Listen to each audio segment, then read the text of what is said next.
Back in 1978, if you wanted a computer to use in the home, your options were pretty limited. You could go with one of the big three, like the TRS-80 Model 1, or the Apple II, or possibly even the Commodore PET. But if you wanted something with a few more bells and whistles, something a little bit out of the ordinary, well, you had to get a little bit weird. And that's where we get the Exidy Sorcerer. And this story gets strange indeed. From the person who created the first computer store, to an arcade game company, and even 8-track tapes. We've got the story of the Sorcerer, plus we're going to try it out for ourselves right here on Vintage Geek.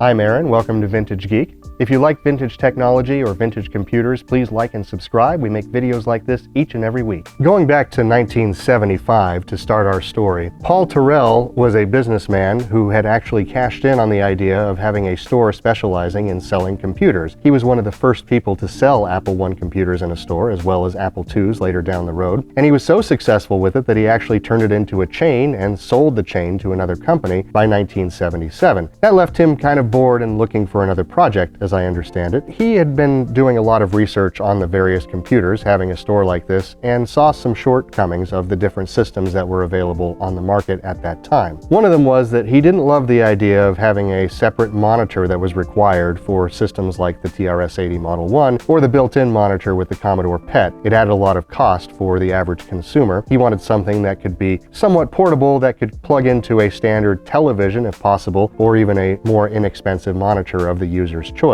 He also was looking for some other features that really weren't available at the time, like compatibility with the then standard S100 bus that was used in larger mainframe type systems and other professional computing systems that were available on the market. In addition to that, he wanted a graphics set that was more functional than the Commodore PET. We spent a lot of time in our Commodore PET video a while back looking at the different graphics characters you could generate, and they were all built into the keys and had specific meanings, squares with squares inside of them, other shapes and so forth. But he wanted something that was fully customizable, and he wanted the ability to have cartridges or some kind of swappable packs that could contain information and programs that weren't quite as cumbersome as using a cassette or other means. So it turns out that he had some friends over at the company Exidy. Now Exidy was a company that made arcade games, and they were quite good. He was even told to have commented at the time that if the graphics were good enough to get him to put his quarters in the machine, then certainly they would be good enough for a home computer system. So he decided to team up with Exidy, as he was friends with some of the engineers over there, and they were interested too in developing a personal computer system. And ultimately that's how we got the Exidy Sorcerer, which we have here. Now later on, this computer ended up getting sold to a different manufacturer. It didn't have a huge shelf life, but it was kind of a novel concept at the time. We're going to give it a try here on Vintage Geek. Paul Terrell once said, "Computers are like magic to people, so let's give them computer magic with the Sorcerer computer." I don't know about magic, but I am kind of impressed with this machine. It definitely has some unique features that I want to talk about today. The actual construction of the system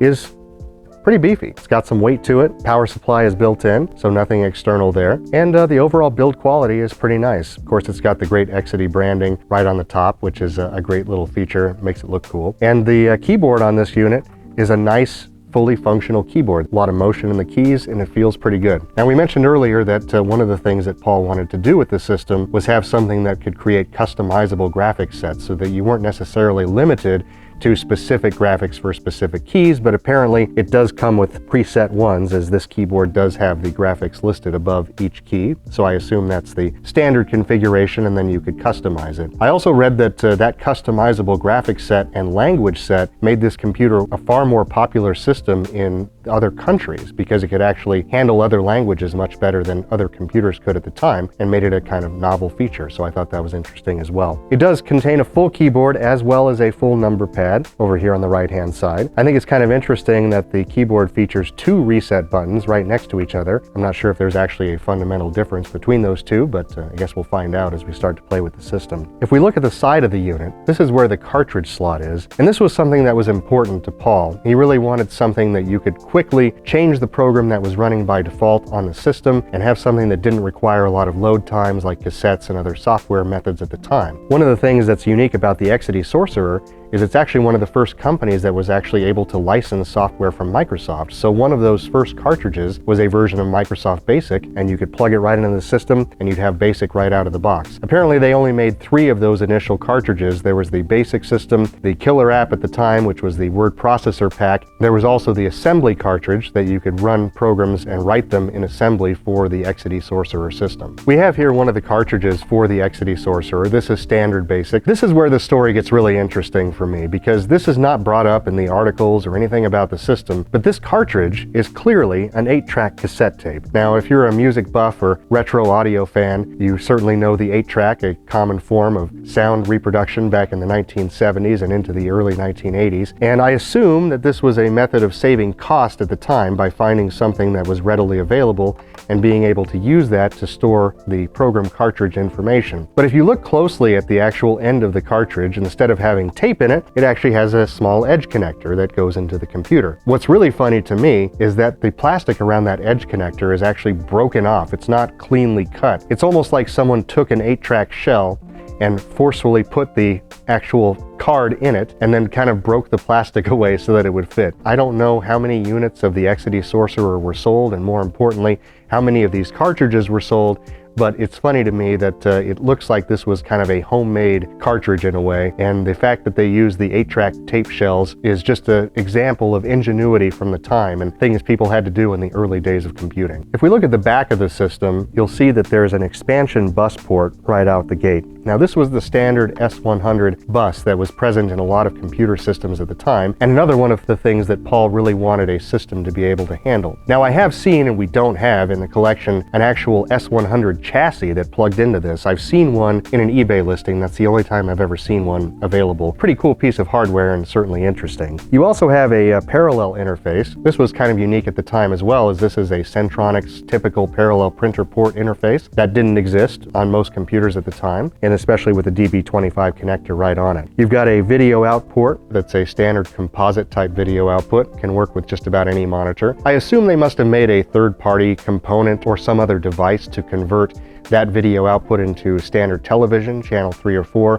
We don't have that with our system, so I can't verify whether that existed or not, but I have to assume it did. There's also a serial interface, so this actually does have RS-232 built in, another novel thing for the age of the system back in 1978. And then we have a microphone and an earphone port. Those were basically to interface with a cassette deck of your choice, and the fact that they use full RCA jacks is kind of interesting. Most of the systems we've looked at use the smaller 1/8" jack, so they did have cables that came with it that adapted that to the smaller plugs for most cassette players at the time. And then we have, of course, just a power cord here, fuse holder, and ultimately our power switch, which is a standard toggle switch. So pretty basic, but there's a lot packed in here to this chassis. For the time, these were a lot of features that were not available on other systems, so it's kind of a novel concept, and I'm excited to see if ours works. So I've got our Exidy Sorcerer all connected and ready to power up for the first time. This is, in fact, the first time that we have powered up this machine, so I'm not sure exactly what's going to happen. I would feel a lot more nervous if it was 1978 and I had just spent $850 on this machine.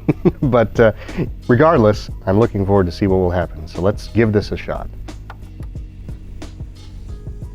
Exidy Standard Monitor version 1.0, copyright 1978. So we have the Exidy Standard Monitor, which comes up apparently when no cartridge is plugged into the system. This is giving us some basic information about the computer. It tells us a little bit of information about the RAM in the system, which I understand is 4K by default. The system does run a Z80 processor to be compatible with the Microsoft offerings at the time. One thing that kind of impresses me right out of the gate is the fact that the resolution is what it is. This is the kind of 80-column resolution that you would see in later model pets and so forth, but this is standard with the Exidy, so it already looks visually kind of impressive for a system of the time. Now, there's really not much we can do with the standard monitor program, so I'm going to load one of the cartridges to start off here and see what happens when we load the basic program. So we've got Exidy Standard Basic version 1.0. It does show that we have 32K free on this machine, which is actually more memory than I thought it had. This must have been a later version, so it has a little bit more RAM to play with. I'm going to pull one of the programs from their example manual that came with the system, type something something in really quick to see how it handles a basic program. And there's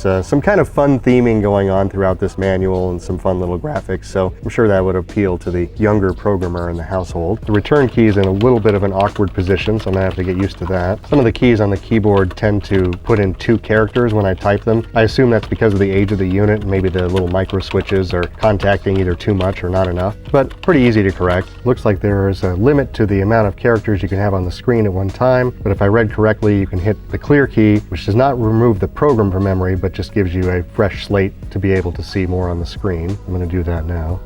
Okay, so now I have my complete program as typed from the book, and it looks like this is a simple question and answer type of routine, so let's see what happens if we run it. Who is buried in Grant's tomb? Let's get this wrong because I want to see what the wrong answer yields. Wrong, Dodo. The answer is Grant. All right, so let's see what happens if we get them right.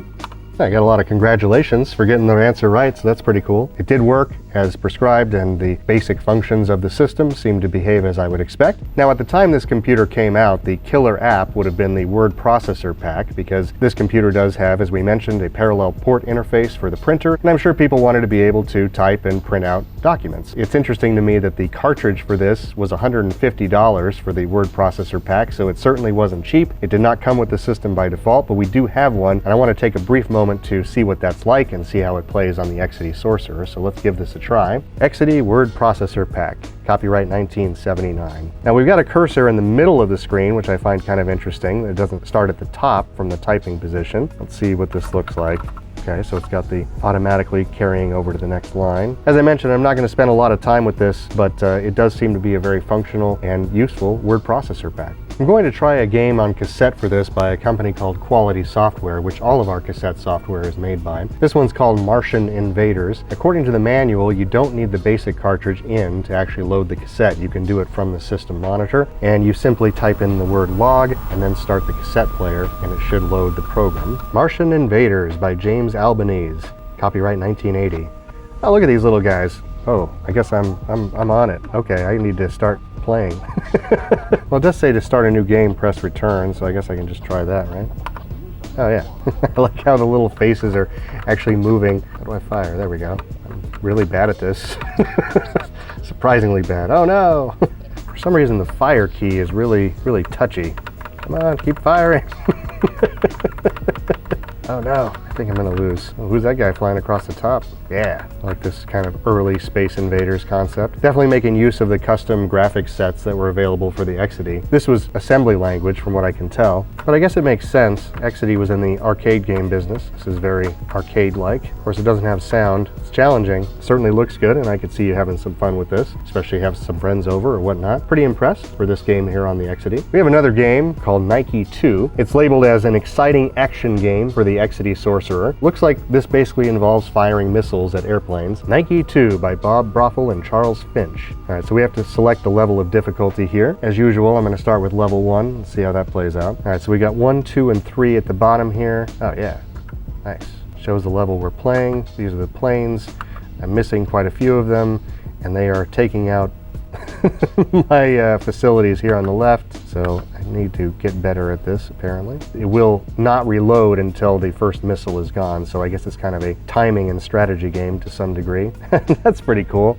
I like how it sends the missiles up to show the score at the end. Let's try something mid-range difficulty-wise, really mess ourselves up. Try to 4. The timing is actually pretty hard to get. This is a challenging game. Try difficulty level 9. Oh, wow, wow. Well, this will be short-lived. Yep. One round of planes, but you know what? My score was better than the other 2 games, so I'll take it. This seems like quite a bit of fun. If you can master the timing of it, I think you could probably play this for a while.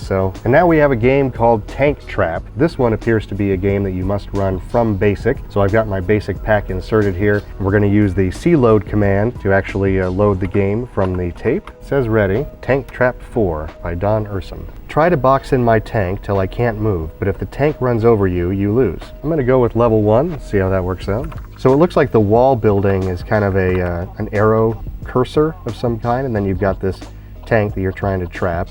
I'm creating the wall as I go. I find it interesting that the tank seems to move pretty quickly, and they can move diagonally, which I cannot do with the wall, so the tank seems to have a little bit of an advantage here. It's kind of slow moving on my part. I think the tank moves a little faster than I do, but then again, I'm probably using a whole crew to build the wall, so alright, so I trapped him in that direction. I don't know how many pixels I have to trap him within for it to count, because essentially I've trapped him, unless you're just supposed to trap him into like 1 pixel or something.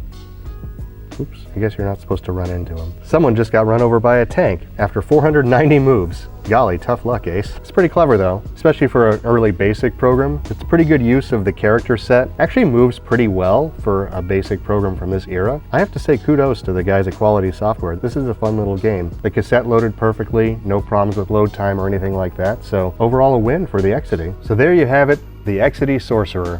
And it does indeed bring a little bit of magic into the computing world, in my opinion. For something especially late 70s design, for the purposes of the Vintage Geek Museum, I'm glad that we have this piece. It seems to be in excellent working condition. It's kind of a fun little machine and a fun piece of history. Speaking of which, if you like history and talking about vintage computers, please like and subscribe. It's going to help us a lot as we grow the channel here. If you'd like to get some of our cool merch, we've got shirts, we've got mugs and other accessories. Check out the link in the description below. Until next time, I'm Aaron, and this has been Vintage Geek.